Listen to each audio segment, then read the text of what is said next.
At first glance, Dee Blanchard and her daughter Gypsy Rose were the picture of devotion.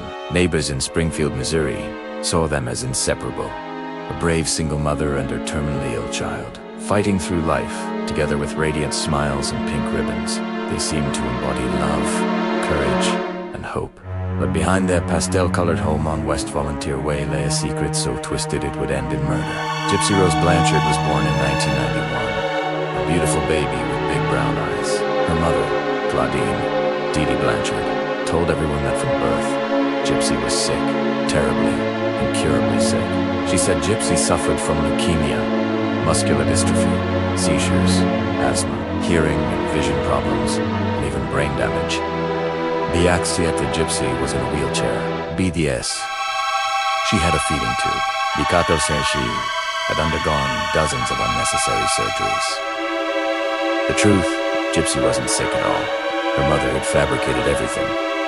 One illness after another in a psychological condition known as Munchausen syndrome by proxy, where a caregiver makes someone appear ill to gain attention and sympathy.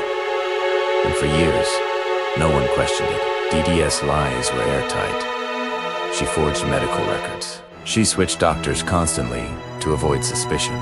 She shaved Gypsy's head, claiming her hair would just fall out anyway from chemotherapy. They received free trips from the Make-A-Wish Foundation, front row tickets to Disney World, and even a brand new house built by Habitat for Humanity after Hurricane Katrina. To the world, Dee was a hero, the mother every sick child deserved. She spoke softly, smiled constantly, and introduced Gypsy as her little angel. Behind closed doors, though her voice turned sharp, cold, and controlling, Gypsy's world was smaller than a wheelchair. Dee kept her homeschooled, cut her off from friends, and convinced her she had the mental capacity of a 7-year-old. When Gypsy tried to speak for herself at medical visits, Dee would squeeze her hand hard under the table, a silent warning to stay quiet. She told Gypsy's father, Rod Blanchard, that their daughter's illnesses were too severe for normal visitation. He sent child support and birthday gifts, but rarely saw her. Gypsy's only reality was what her mother allowed her to see, and that reality was built entirely on lies. Doctors occasionally raised suspicions. Some noticed Gypsy's muscle tone seemed normal. One neurologist even wrote in his notes, "I don't see any evidence of muscular dystrophy. I suspect the mother is not a reliable historian." But no one reported it further. Dee always had an explanation, and her charm disarmed everyone.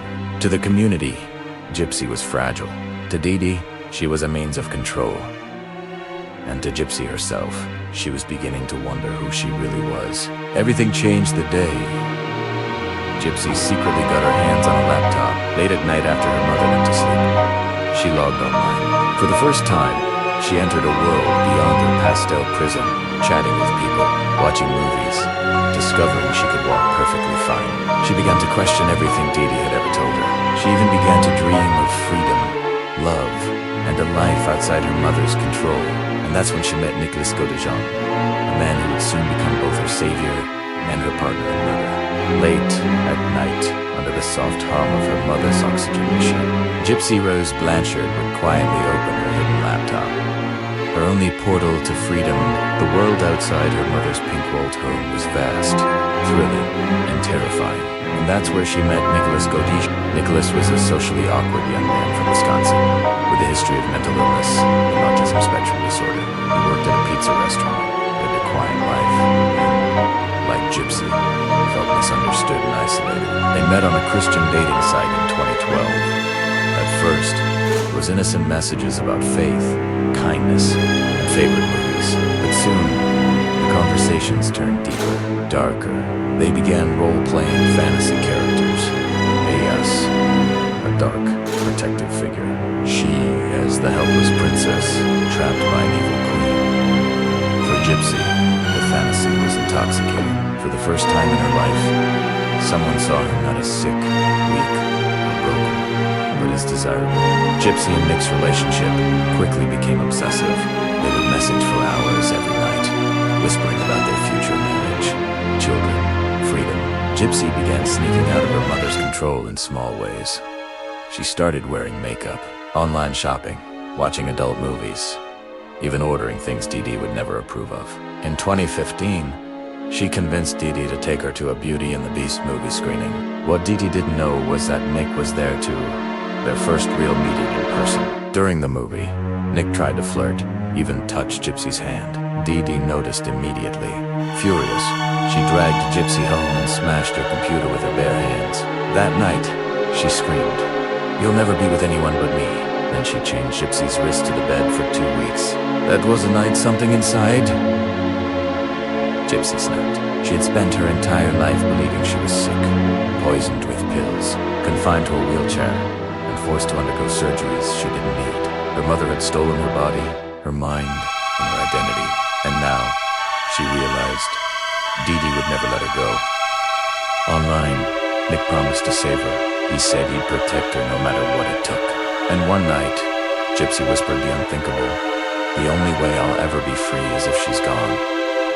Nick didn't hesitate. "Then I'll do it for you," he replied. Over the next few weeks, the two planned Dee Dee's murder in chilling detail. Gypsy sent him bus schedules, house layouts, and even the knife he would use, a serrated blade hidden in a black envelope. Nick bought a ticket from Wisconsin to Missouri. He would arrive late at night, while Dee Dee was asleep. Gypsy told him exactly where to go, how to enter the house quietly, and where she would leave duct tape and gloves. It was June 2015. After years of abuse, manipulation, and control, Gypsy's freedom was only one act of violence away. The plan unfolded like a nightmare. At around 2 a.m., Nicholas Godigan arrived at the Blanchards' small pink house. Gypsy quietly handed him a knife and whispered, "She's asleep." Then she locked herself in the bathroom, covered her ears, and waited. Moments later, screams echoed through the house. Dee Dee Blanchard fought, but not for long. Nick stabbed her 17 times in the back while she slept. When the room fell silent, Gypsy stepped out. She looked at her mother's body, the woman who had controlled her every breath, and whispered, "It's over." Then, in a shocking twist, the two had sex in Gypsy's bedroom before leaving the house with stolen money and Dee Dee's phone. A few days later, friends noticed something strange. A post appeared on Dee Dee's Facebook page. "That bitch is dead." At first, people thought Dee Dee had been hacked, but when neighbors came to check on them, they found the house locked, and inside, the body of Dee Dee Blanchard, stabbed to death in her bed. Police traced the IP address of the Facebook post to Wisconsin. Within 48 hours, Gypsy and Nick were arrested. The world watched in disbelief as the police let a healthy, walking, fully capable Gypsy Rose Blanchard out of the house. In handcuffs, the girl everyone thought couldn't even walk. The story exploded across America.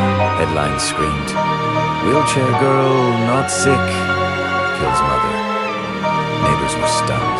Doctors were furious. Psychologists were fascinated. As details surfaced, the world realized the unimaginable truth. Gypsy Rose had never been ill.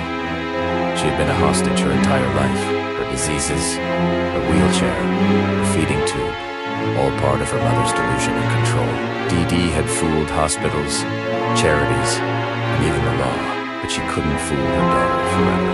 When news of Dee Dee Blanchard's murder broke, the nation couldn't look away. The story was so twisted it seemed impossible. A sick, disabled girl had been found walking. Her supposedly devoted mother was dead, stabbed in her sleep, and the truth that followed was even darker than the crime itself. Police found Gypsy Rose Blanchard and Nicholas Godigan 2 days after the murder, hiding in his Wisconsin apartment. They were laughing, eating junk food, and acting like nothing had happened. When detectives questioned them, the truth began to spill out, piece by piece. Gypsy, soft-spoken and trembling, told investigators everything. How her mother had made her pretend to be sick her entire life. How she had been beaten, starved, and chained to her bed. How she had begged for freedom. And finally, how she had helped plan her mother's murder. When the story hit the media, public opinion split down the middle. Half the country saw Gypsy as a cold-blooded killer, a manipulated young woman who conspired to murder her mother in her sleep. The other half saw her as a tragic victim, a girl driven to the edge after years of psychological torture. For the first time, America learned the name of a rare psychological condition, Munchausen syndrome by proxy. Doctors, journalists, and legal experts all weighed in. They agreed on one thing. Gypsy's mother, Dee Dee, had been deeply disturbed. But did that justify murder? That was the question that would haunt the courtroom. When police released Gypsy's interrogation video, the world saw a side of her no one expected. She wasn't weak. She wasn't frail. She wasn't even physically disabled. She walked, talked, and even laughed. A young woman finally unburdened by lies. Viewers were stunned. Neighbors who once donated money for her treatments felt betrayed. One of them said through tears, "I thought I knew them. I thought she was dying." Turns out, the truth was worse than anything I could have imagined. Prosecutors initially charged both Gypsy and Nicholas with first-degree murder, a charge that carried the death penalty in Missouri. But as investigators pieced together Gypsy's past, the forged medical records, the unnecessary surgeries, the manipulation, they saw something they couldn't ignore. She had lived through years of systematic abuse, cut off from reality, and made to believe she was helpless. Experts described her as a child in an adult's body, emotionally stunted and desperate for love. In 2016, Gypsy agreed to a plea deal. She pled guilty to second-degree murder and was sentenced to 10 years in prison. Nicholas Gadesian, who actually committed the murder, faced trials separately. In 2018, Nicholas Gadesian stood trial for first-degree murder. He claimed he had acted out of love, that he killed Dee Dee to save Gypsy. His defense argued that he was emotionally unstable and manipulated by Gypsy's pleas, but prosecutors countered that Nick knew what he was doing. He had bought the bus ticket, brought the knife, and stabbed Dee Dee 17 times. The jury agreed.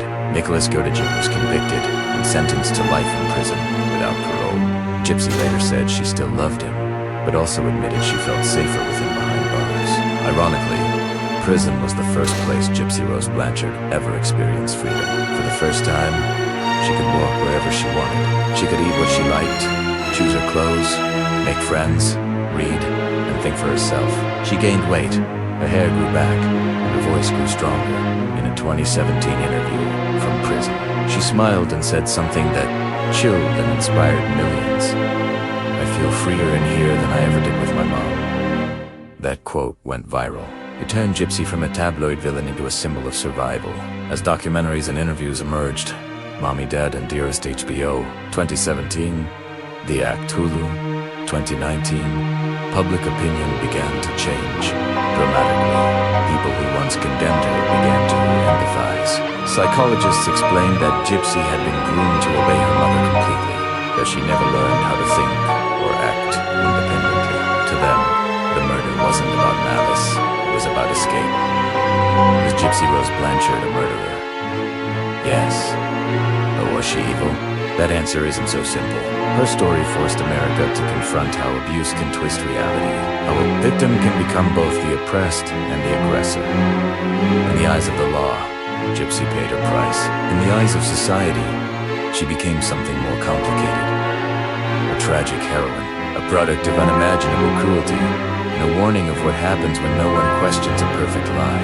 When the gates of Chillicothe Correctional Center opened in December 2023, the cameras were waiting. After 8 years behind bars, Gypsy Rose Blanchard walked free, a petite woman in her 30s, with long brown hair, bright eyes, and a smile that hid decades of pain. For millions who had followed her story, it was surreal. Wheelchair-bound girl the world once pitied had become a confident young woman walking into freedom under the brightest spotlight of her life. As Gypsy stepped outside, the crowd cheered. Some called her a hero, others whispered murderer. But Gypsy didn't look back. She hugged her stepmother, took a deep breath, and said quietly to reporters, "I'm just trying to live a normal life now. That's all I ever wanted." That moment was more than a release from prison. It was a release from a lifetime of lies. Freedom, however, wasn't simple. Gypsy was suddenly one of the most recognizable faces in America. Her name trended on Twitter, TikTok, and every true crime forum on Reddit. She launched her own Instagram account, and within hours, it had over 1 million followers. But fame came with pressure.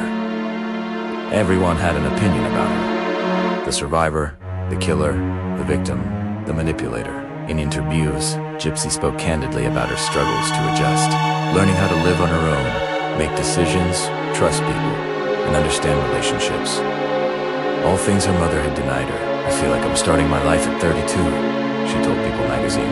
I'm learning how to be an adult for the first time, while still in prison. Gypsy had begun corresponding with men who wrote her letters of support. One of them, Ryan Anderson, a middle school teacher from Louisiana, captured her heart.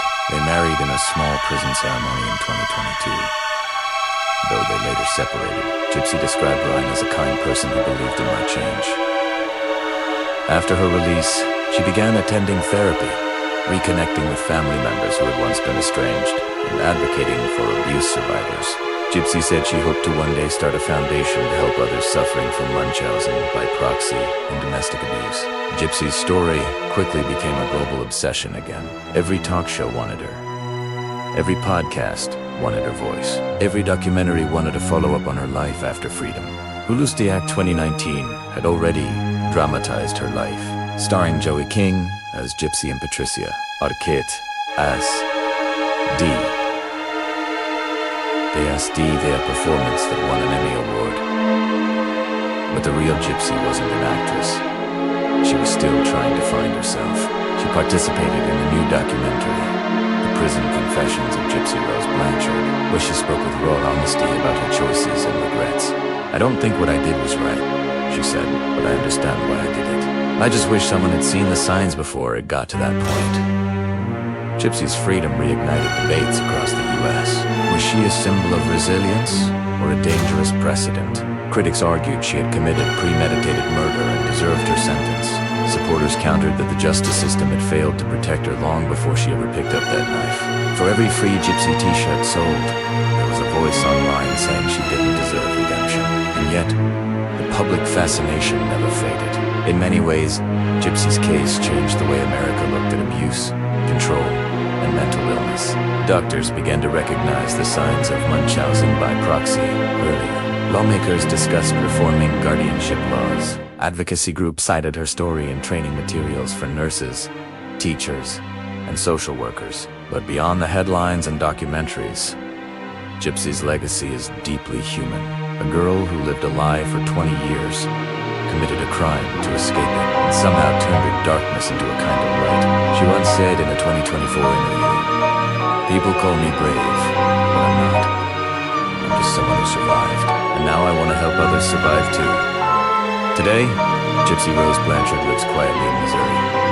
She's active online, but cautious. She speaks to schools and advocacy groups.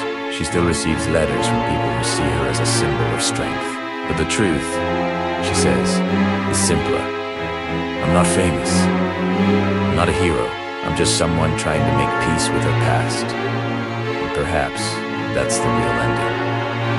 Not of a murder story, but of a life stolen